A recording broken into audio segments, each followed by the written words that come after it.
What happens when one of television's most fearless interviewers sits across from someone who expects softball questions and royal treatment? Well, you're about to find out. And trust me, this gets absolutely explosive. Before we dive in, make sure you hit that subscribe button and let me know in the comments what you think about celebrities who can't handle tough questions. Now, let's get into this incredible clash that had everyone talking. The studio lights were blazing hot that evening, casting their familiar glow across the polished desk where Piers Morgan sat, straightening his tie with the confidence of a man who had interviewed prime ministers, presidents, and plenty of difficult celebrities. His producer had warned him this might be a challenging interview, but Piers thrived on challenges. That's what made him one of the most respected journalists in the business. Ladies and gentlemen, tonight we have a very special guest, Piers began, his voice carrying that distinctive authority that viewers had come to expect.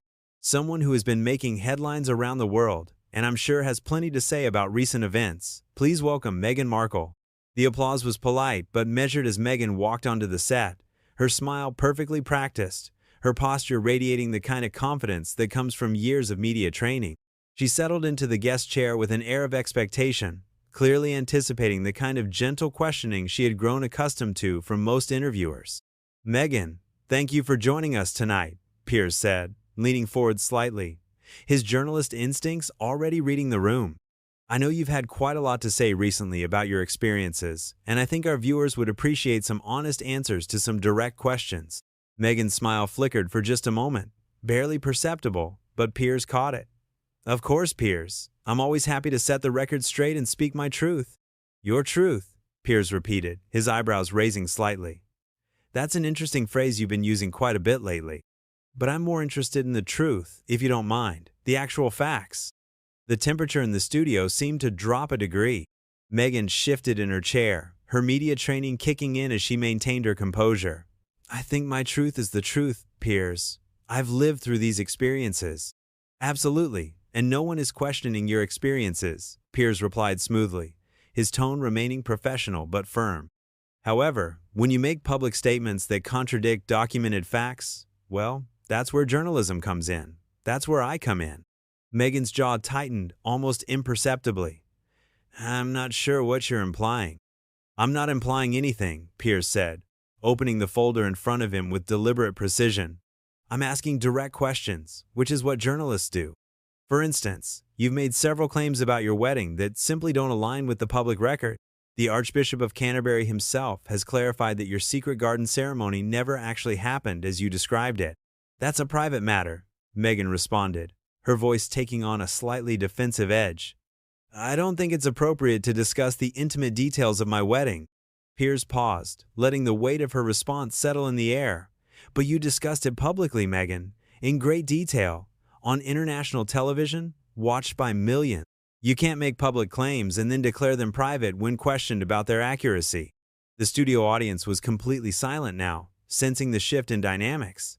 This wasn't going to be the friendly chat Meghan had clearly expected. "I think you're being unnecessarily aggressive," Meghan said, her smile becoming more strained. "I came here in good faith to have a conversation, not to be attacked." "Asking for factual accuracy isn't an attack," Piers replied calmly, his years of experience evident in how he maintained his composure. "It's journalism. If you make public statements, particularly ones that paint others in a negative light, those statements should be accurate. Wouldn't you agree?" Meghan's hands clasped together in her lap, her knuckles whitening slightly. "I think you're twisting my words." "I'm reading your words," Piers said, holding up a transcript. "These are direct quotes. You said, and I quote, that you were married 3 days before the public ceremony, in a private ceremony in your backyard, with just the Archbishop of Canterbury. The Archbishop has since stated that this was not a legal marriage ceremony, but merely a private exchange of vows. Yet you presented it as your actual wedding. Can you explain the discrepancy?" The question hung in the air like a challenge. Meghan's media training was clearly being tested as she struggled to find a response that would maintain her narrative while addressing the factual inconsistency. "I think you're focusing on semantics rather than the emotional truth of what happened," she finally said, her voice carrying a hint of irritation. "The important thing is what it meant to us personally." "Semantics?" Piers leaned back slightly, his expression one of genuine surprise. "Meghan, you told millions of people around the world that you had a secret wedding ceremony. That's not semantics, that's a factual claim. And when the person who supposedly performed that ceremony says it didn't happen as you described, well, that's not semantics either. That's a contradiction that deserves clarification. Meghan's composure was beginning to crack, just slightly, but enough for the experienced interviewer to notice. Her smile had become forced, her posture more rigid. I don't appreciate being called a liar on national television. I haven't called you anything, Piers responded evenly. I've simply asked you to clarify statements you made publicly that appear to contradict the facts. If you feel that's unfair, perhaps you could help our viewers understand where the confusion lies. The tension in the studio was palpable now. What had started as a standard celebrity interview was quickly becoming something much more contentious, and Meghan was clearly unprepared for this level of scrutiny. I think you're being deliberately obtuse, Meghan said, her voice rising slightly. You know exactly what I meant.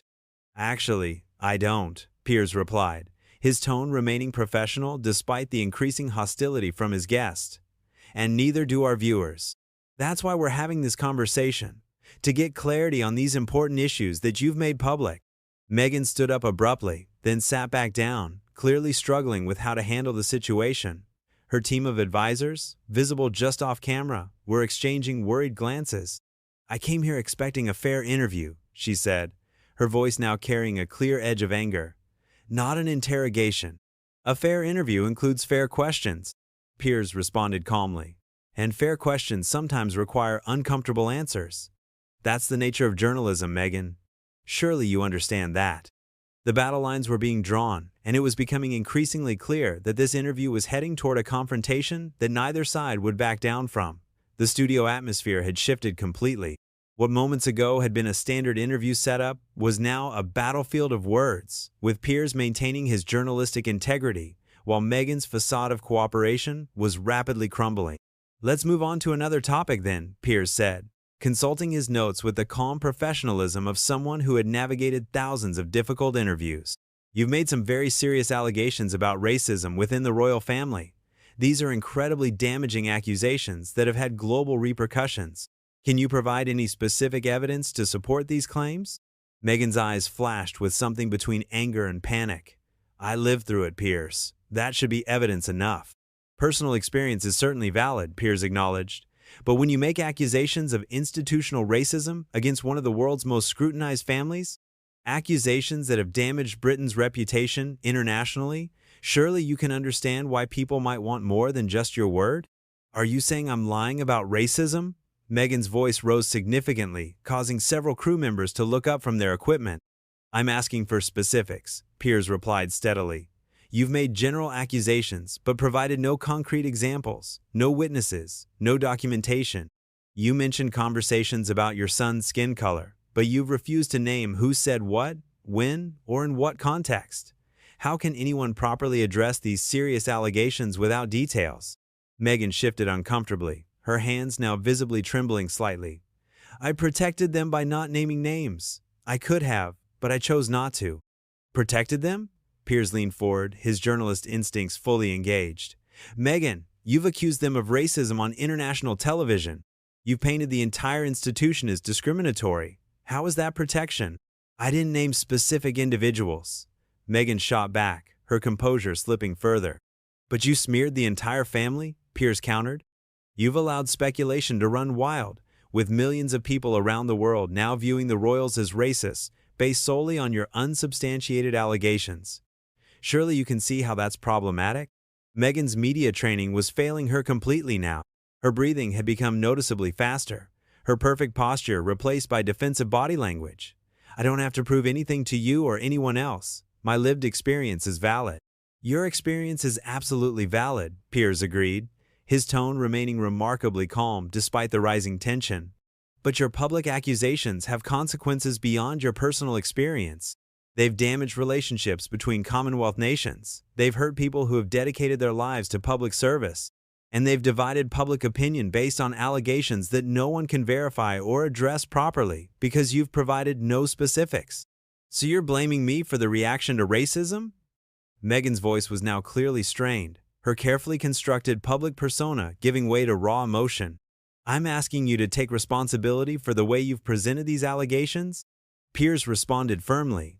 If someone treated you the way you've treated the royal family, making vague but damaging accusations without providing specifics or evidence, how would you feel?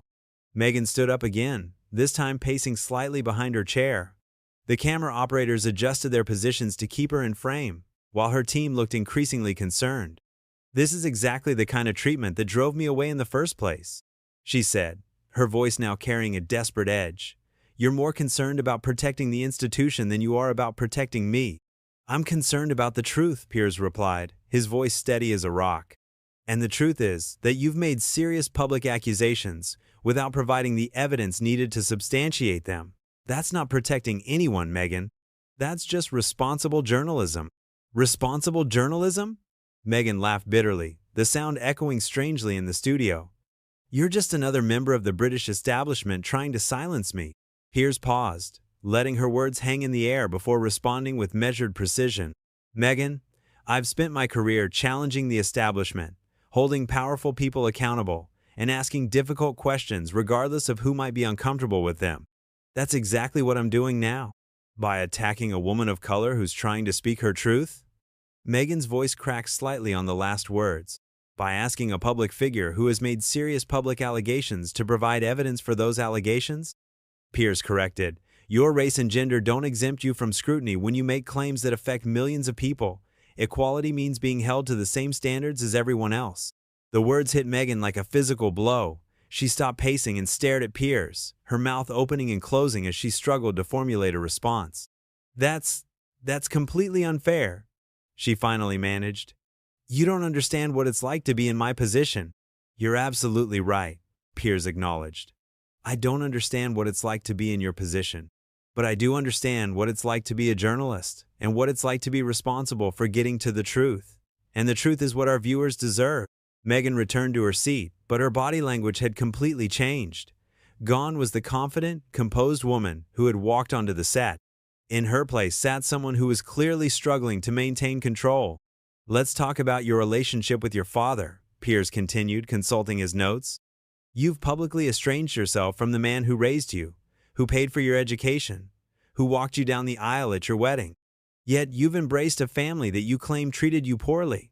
Can you help our viewers understand that choice?" "My father betrayed me," Meghan said quickly, too quickly. "He sold stories to the press. He staged photographs. He chose money over his daughter." "He made mistakes," Piers agreed.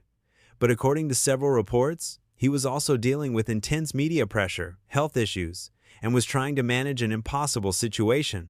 Did you ever consider that he might have needed your support rather than your abandonment?" Meghan's face flushed red. "You don't know what you're talking about. You don't know the full story." "Then tell me the full story," Piers said simply. "Help me understand how a man who sacrificed so much for your success suddenly became someone you could completely cut out of your life." "He made his choices," Meghan said, her voice becoming cold. "And I made mine." "Even after his heart attack? Even when he was clearly struggling?" Piers pressed. "You chose to maintain your relationship with a father-in-law you barely knew over the man who raised you?" The question clearly hit home. Meghan's composure cracked completely, tears forming in her eyes. But they seemed more like tears of frustration than genuine emotion. "You're being cruel," she whispered. "I'm being honest," Piers replied gently but firmly. "And sometimes honesty is uncomfortable, but it's necessary." The interview had reached a breaking point, and everyone in the studio could feel it. The studio had become a pressure cooker, and everyone present knew they were witnessing something unprecedented. Meghan sat rigid in her chair, tears of frustration glistening in her eyes, while Piers maintained the steady professionalism that had made him one of television's most respected interviewers. "Meghan," Piers said softly, his tone shifting to something more compassionate without losing its journalistic edge. "I understand this is difficult, but these are questions that millions of people are asking. If you're going to make public statements that affect so many lives, surely you can understand why those statements need to be examined?" "Examined or attacked?" Meghan shot back, her voice cracking with emotion. "Because there's a difference, and you've crossed that line. I've asked you for evidence to support serious allegations you've made publicly," Piers replied calmly. "I've asked you to explain contradictions in your statements. I've asked you about relationships you've discussed openly in other interviews. These aren't attacks, Meghan. These are the questions any responsible journalist would ask." Meghan wiped at her eyes, smearing her carefully applied makeup. You're just like all the rest of them. You can't stand that I spoke out, that I refused to stay silent and just take it. Actually, I admire people who speak out, Piers said, leaning back slightly. I've built my career on speaking out, on challenging authority, on refusing to accept easy answers.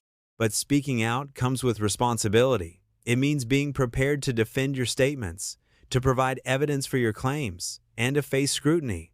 That's the price of having a platform. I don't need to defend my lived experience to you or anyone else, Meghan declared, her voice rising to near shouting levels. Several crew members exchanged glances, clearly uncomfortable with how heated the exchange had become. But you do need to defend public allegations that damage other people's reputations, Piers countered firmly. You've accused people of racism without providing specifics. You've claimed you were denied help for mental health issues, but the palace has records showing multiple resources were offered to you.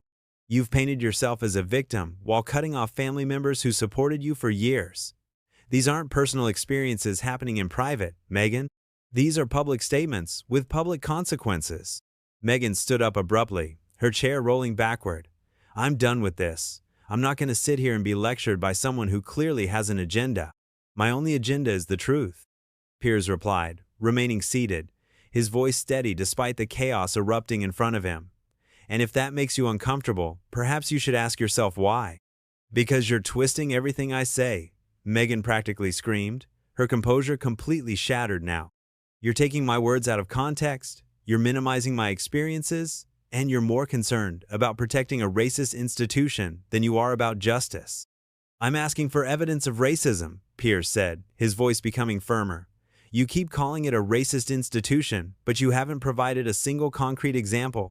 You've made vague allegations about conversations regarding your son's skin color, but you won't say who said what, when, or in what context. How is anyone supposed to address these allegations properly without details? Meghan began gathering her things from the small table beside her chair, her hands shaking with rage. I don't have to prove anything to you. The very fact that you're demanding proof shows exactly the kind of person you are. The kind of person who believes in evidence-based reporting? Piers asked, his eyebrows raised. The kind of person who thinks serious allegations should be backed up with facts? Yes, Meghan, that's exactly the kind of person I am. That's what journalists are supposed to be. You're not a journalist, Meghan spat, her voice dripping with contempt. You're a bully with a television show who gets off on tearing people down. The accusation hung in the air like a toxic cloud. Piers remained calm, but there was a flash of something steel-like in his eyes. Meghan, he said quietly, I've interviewed terrorists, dictators, and some of the most dangerous people on earth. I've held prime ministers accountable, exposed corruption, and challenged some of the most powerful institutions in the world. If asking you to provide evidence for public allegations you've made makes me a bully, then I'm proud to be one. Meghan's face contorted with fury. How dare you compare me to terrorists and dictators?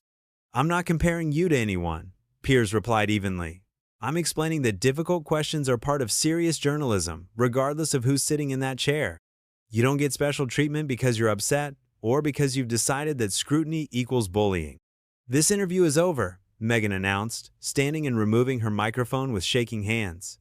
I won't be subjected to this kind of treatment. You're certainly free to leave, Piers said, making no move to stop her. But walking away when faced with difficult questions doesn't make those questions go away. It just makes you look like you can't answer them. Meghan froze halfway to removing her microphone, Piers's words clearly hitting their mark. For a moment, it seemed like she might sit back down and attempt to regain control of the situation. Instead, she ripped the microphone off completely, the sound of the connection breaking, creating a harsh feedback noise through the studio speakers. You know what? She said, her voice now cold and calculated. This whole thing is going to backfire on you. People will see this for what it really is. A powerful man using his platform to attack a woman who dared to speak truth to power. They'll see a journalist asking legitimate questions of a public figure who made serious public allegations. Piers replied calmly, and they'll see someone who couldn't answer those questions walking away rather than facing scrutiny.